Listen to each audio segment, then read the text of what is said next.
Pourquoi maîtriser le MBTI pour mieux enseigner en tant que prof de FLE en ligne? Bonjour à tous, c'est Jérémy, bienvenue sur la chaîne Enseigner le FLE en ligne.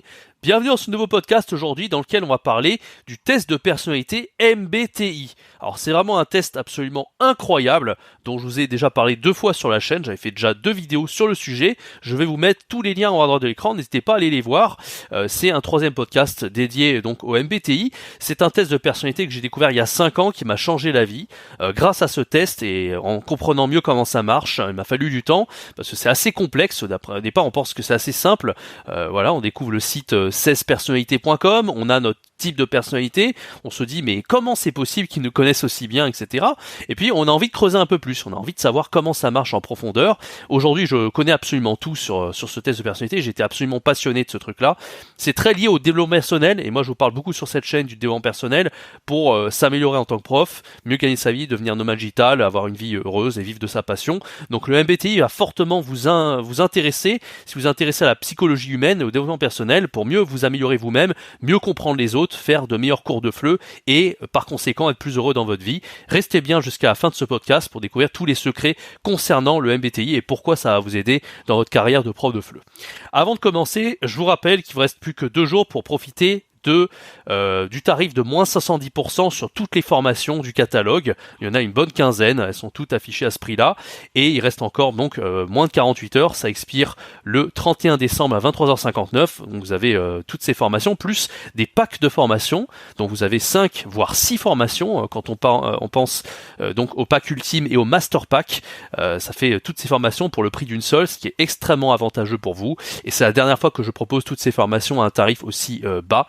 Donc vraiment, si vous voulez en profiter, c'est le tout premier lien dans la description. Vous avez des formations comme trouver des élèves, faire de meilleurs cours avec Virtuose du FLE en ligne, trouver votre spécialité et plein d'autres formations qui peuvent vous être utiles. Donc encore une fois, premier lien dans la description.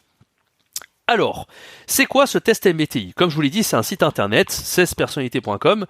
Il va vous donner en fait votre test de personnalité. Vous allez devoir répondre à des questions pendant une vingtaine de minutes et puis vous allez avoir un résultat. On va vous donner 4 lettres. Vous n'allez pas trop comprendre à quoi ça correspond au début. Et on va vous donner un archétype, c'est-à-dire un personnage un peu fictif comme ça. On va vous dire voilà, vous êtes architecte, vous êtes protagoniste, vous êtes aventurier, vous êtes inspirateur. Vous allez dire c'est cool, on m'a associé à ce personnage-là. On a l'impression que c'est un peu de la fiction. Voilà, c'est rigolo quoi. On a l'impression d'être dans un jeu vidéo. Et puis surtout, vous allez lire la description, vous allez dire waouh, c'est exactement moi, c'est absolument incroyable. Moi, c'est l'effet que ça m'a fait le MBTI au début. J'ai lu le personnage que j'avais, et je dis waouh, c'est exactement moi. Et puis tout le monde a un petit peu près cette réaction-là. Alors non seulement c'est pas fiable à 100%, c'est pas parce que vous faites le test que forcément le résultat que vous avez, ça sera qui vous êtes. Et même vous allez peut-être lire le descriptif, vous allez vous dire que c'est vous, et en réalité c'est pas vraiment vous au fond, parce que vous voyez d'une certaine façon, vous n'êtes pas objectif par rapport à qui vous êtes, etc. Et puis le MBTI, c'est pas simplement se connaître mieux soi-même, c'est aussi mieux comprendre les autres, comment ils fonctionnent, etc. Et quand on est prof de FLE en ligne, mieux comprendre les autres, c'est arriver à cerner leurs besoins, leurs goûts, arriver à faire de meilleurs cours en fonction des types d'apprenants qu'on peut avoir, parce que tous les apprenants ne sont pas pareils. Si vous avez un style d'enseignement à vous que vous aimez faire, par exemple vous aimez enseigner avec les jeux, vous aimez enseigner la grammaire de manière un peu théorique, etc. Peut-être que ça va plaire à certains types d'apprenants, mais peut-être qu'il y a d'autres apprenants qui ne vont pas du tout aimer votre style. Donc c'est à vous de vous adapter en fonction des profils que vous allez avoir. Donc c'est pour ça que le MBTI, c'est beaucoup plus vaste qu'un simple test qu'on fait en 20 minutes sur Internet. C'est tout un univers en fait. Si vous aimez le développement personnel, vous êtes obligé d'aimer le MBTI. Moi, c'est pour ça que j'étais vraiment accro, parce que j'aime la psychologie humaine et j'aime le développement personnel. Donc j'étais capable de mieux améliorer ma vie en comprenant mieux mes forces et mes faiblesses grâce au MBTI et mieux comprendre les forces et les faiblesses des gens qui m'entouraient. Donc ça a été extrêmement puissant. Alors, comme je vous l'ai dit, le premier intérêt du MBTI, c'est de mieux vous connaître vous-même. Vous allez comprendre mieux vos forces et vos faiblesses. Moi, par exemple, si je fais le test sur 16 personnalités, ou même je sais maintenant que c'est mon type de personnalité, j'ai le résultat ESTP. ESTP, on a 4 lettres comme ça, on ne sait pas trop ce que ça veut dire. Sur le site internet, il vous donne le personnage fictif, on me dit que en fait je suis un entrepreneur. Bon, d'accord, même si c'est vrai dans la vraie vie, ça veut un peu rien dire. Il y a beaucoup de ESTP qui sont pas entrepreneurs, ok. Par exemple, mon frère est un ESTP également, mais c'est pas du tout un entrepreneur. Bon. Alors, c'est-à-dire quoi déjà d'être un ESTP? Vous allez avoir des fonctions cognitives, vos deux fonctions dominantes et deux fonctions inférieures. Les fonctions dominantes, c'est celles que vous maîtrisez le mieux, c'est la partie inhérente de votre personnalité, c'est ce que vous allez faire 95% du temps, parce que voilà, vous êtes comme ça, tout simplement. Il y a des gens qui n'ont pas les mêmes fonctions dominantes que vous, et donc vous allez être fort dans certains domaines, vous allez avoir des forces avec ces fonctions dominantes, et vous allez également avoir des fonctions inférieures, ça va être vos faiblesses, d'accord? Et il y a d'autres gens, ils vont avoir vos fonctions inférieures comme fonctions dominantes. Donc là, où vous êtes nul, d'autres gens vont être forts, et inversement. Alors je donne un exemple par rapport à mon titre de personnalité, ESTP, mes fonctions dominantes c'est SE et TI. SE c'est la sensation extravertie, TI c'est l'intuition la pensée introvertie. Donc en gros moi je suis très fort avec la sensation, c'est-à-dire que je retiens bien les détails, j'ai en général une assez bonne mémoire. Voilà, je suis plutôt observateur et j'aime à la fois l'improvisation. Je suis très fort pour improviser des choses sans avoir vraiment de préparation. Je suis assez créatif, je suis assez original en général. C'est ce qu'on dit de moi, mais c'est ce que j'ai remarqué tout au long de ma vie, d'après le MBTI bien sûr.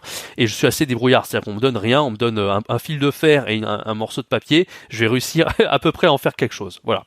Ça c'est un peu la sensation extravertie. La pensée introvertie, c'est le fait d'être vachement dans la logique. On a besoin d'avoir des raisons pour faire quelque chose, voilà, pour prendre des décisions. Et à côté de ça, mes faiblesses, c'est la toute dernière fonction, l'intuition introvertie, NI. D'accord, il y a deux fonctions inférieures, c'est FE et NI. FE, c'est le sentiment extraverti, c'est là où j'ai un peu plus de mal, mais quoique ça va encore. Par contre, en NI, intuition introvertie, c'est mon énorme point faible, parce que c'est ma toute dernière fonction cognitive.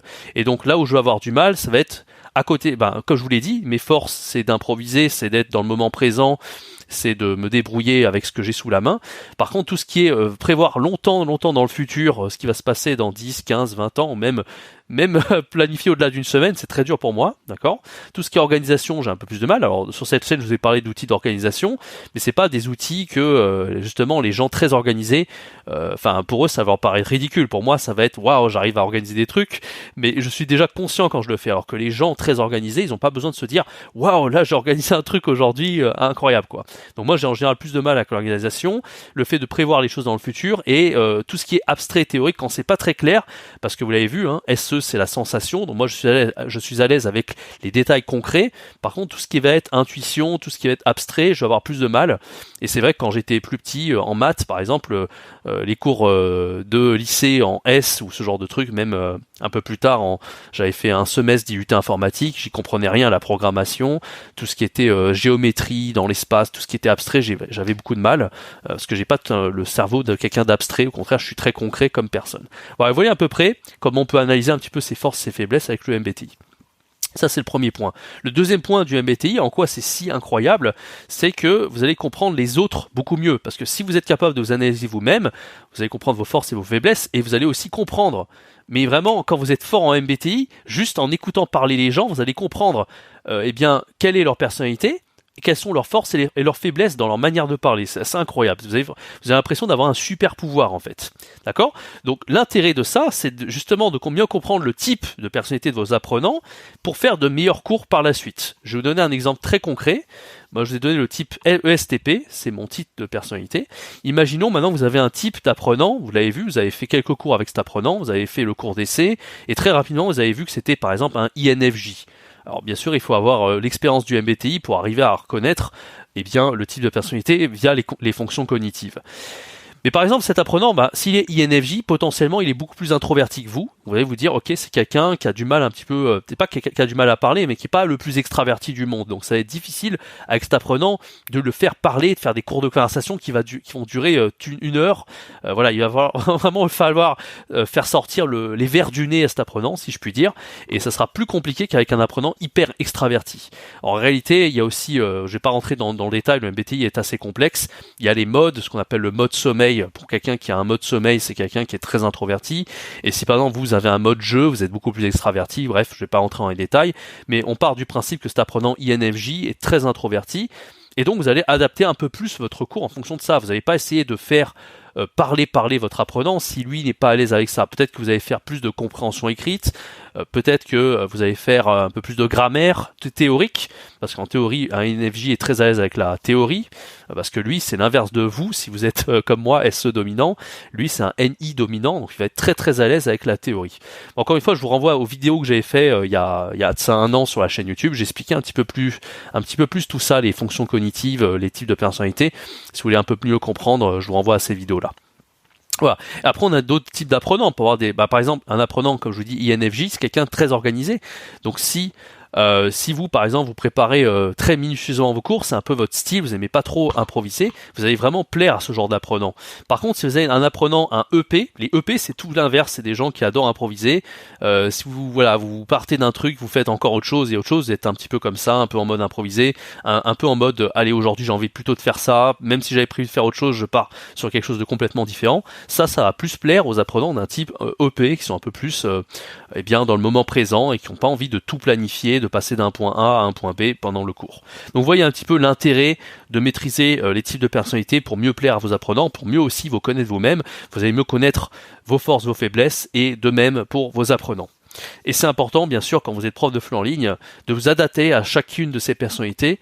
Et si vous arrivez à en connaître, alors normalement dans le MBTI classique, sur 16 personnalités, on vous dit qu'il y a justement seulement 16 personnalités. Mais en réalité, si vous vous intéressez plus en profondeur au MBTI, on n'appelle pas ça le MBTI, d'ailleurs on appelle ça le MBTE, le MBTI efficace. Et en réalité, on se rend compte que des personnalités, il n'y en a pas 16, il peut y avoir jusqu'à 512 personnalités. Je ne vais pas rentrer dans tous les détails dans ce podcast, ça serait un petit peu trop long, et puis notre but c'est quand même de parler du FLE. On va pas trop non plus pivoter sur quelque chose, même si le MBTE est extrêmement passionnant. Mais pour ça, je vous renvoie à la chaîne d'un ami qui s'appelle Pierrick Ya. Et donc lui, il fait carrément des formations sur le MBTE. C'est le meilleur en France et dans l'espace francophone. C'est le plus grand expert du MBTE. C'est un peu lui qui m'a tout appris. J'ai suivi ses formations. Il a fait plus de 500 vidéos sur YouTube. Vous avez vraiment de quoi faire si vous vous intéressez à ce domaine-là. Pierrick Ya, Y-A-H. Voilà, donc c'est le seul que je pourrais conseiller dans le monde francophone. Et sinon, en américain, lui, il s'est inspiré justement de Objective Personality. C'est un petit peu eux qui ont développé le concept du MBTI pour expliquer un petit peu plus comment ça marche. Si vous voulez aller encore plus loin, je vous invite à aller voir la chaîne de Pierrick et peut-être Objectif Personnalité. Mais vraiment, déjà avec Pierrick, vous avez vraiment de quoi faire. Voilà, merci d'avoir suivi ce podcast. J'espère que ce concept de MBTI va vous plaire. Je rappelle que toutes les formations sont à moins 70%, et ce jusqu'au 31. Vous avez encore 48 heures pour en profiter. Et après ça, elles ne seront plus jamais à ce tarif.